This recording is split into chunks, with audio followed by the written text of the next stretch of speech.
এবং তাদের মধ্যে যারা সৎ যারা তাদেরকে ভোট দিবেন। সমস্যা কি? ডেমোক্রেসি 100% ইসলামিক পদ্ধতি কিনা সেটা পরের প্রশ্ন।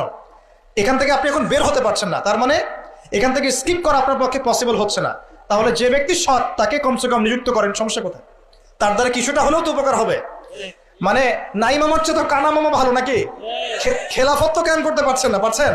তাহলে যে পদ্ধতির মধ্যে তুলনামূলক কিছু সৎ মানুষ আছে ওই মানুষগুলোকে নিয়ে আসেন, সমস্যা কোথায়? ইনশাল্লাহ তারাও দিনের জন্য কাজ করবে। আমরা একটা ঐক্যবদ্ধ জাতি হিসেবে বিশ্বের বুকে মাথা তুলে দাঁড়াবো ইনশাআল্লাহ তারা। ইনশাআল্লাহ আমি খুব স্বপ্ন দেখি, আমি খুব আশা পোষণ করি। আর স্বপ্ন দেখতে হয়, স্বপ্নই আপনাকে ঘুমাতে দিবে না। স্বপ্ন কি?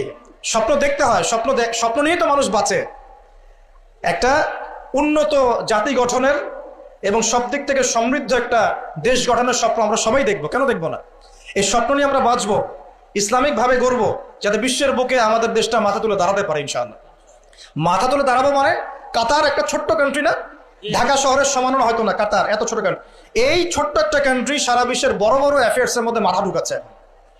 আপনারা কি জানেন যে আমেরিকার সাথে তালেবানদের যে মিউচুয়াল আত্মসমর্পণের বা মিউচুয়াল যেটা হয়েছে সন্ধি, যেটা আমরা বলি যুদ্ধবিরতি, বলা যায় যে আমেরিকার পরাজয় এবং তাদের বিজয়, এটাই বলা যায়। তো এখানে সবচেয়ে ভালো ভাইটাল রোল কে প্লে করেছেন জানেন?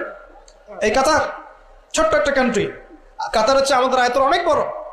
ওই যে বলেছি উত্তর কোরিয়া ছোট্ট কান্ট্রি, মাথা পিছু আয় আমাদের চাইতেও কম। কোনো সময় মিসাইল বানিয়ে রেখে দিয়েছে, আমেরিকা ভয়ে তার সামনে যেতে পারে না। খেয়াল করেছেন? আয়তন কিছুই না। যদি আমরা ঐক্যবদ্ধ হতে পারি, শিক্ষিত হতে পারি, প্রযুক্তির জ্ঞান অর্জন করতে পারি, আমাদের মধ্যে ঐক্য থাকে, আপোষে আমরা মিল মহব্বতের সাথে ন্যায়ের সাথে যদি আমরা সমাজ পরিচালনা করতে পারি, বাংলাদেশও বিশ্বকে নেতৃত্ব দেবে ইনশাআল্লাহ। কেন আমরা সবসময় নতজানু হয়ে থাকবো? কি জন্য? আমরা ঋণ চাবো কেন? আমরা ঋণ দিব উল্টা ওদেরকে, আমরা ঋণ দিব ওদেরকে পুরো। আমরা কি দেই নাই মনে করছেন নাকি? একটা সময় ছিল যখন আমরাই সবাইকে লোন দিয়েছি, জানেন?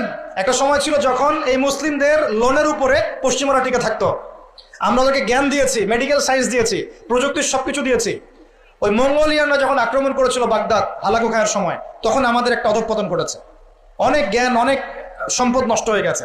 তারপর যখন ক্রুসেড শুরু হলো, ক্রুসেড ব্যাক টু ব্যাক 3-4টা ক্রুসেড হয়েছে, এই ক্রুসেডগুলোতে মুসলিমদের কিছু অধঃপতন হয়েছে। এরপর যখন অটোম্যানরা রাশিয়ার পক্ষ নিয়েছে, আর প্রথম বিশ্বযুদ্ধে যখন ব্রিটেন জয়লাভ করে, তখন মুসলিমদের অধঃপতন শুরু হয়েছে। এর আগ পর্যন্ত মুসলিমরা সারা বিশ্বকে শাসন করেছে। আমাদের ইতিহাস বলে গেলে চলবে না।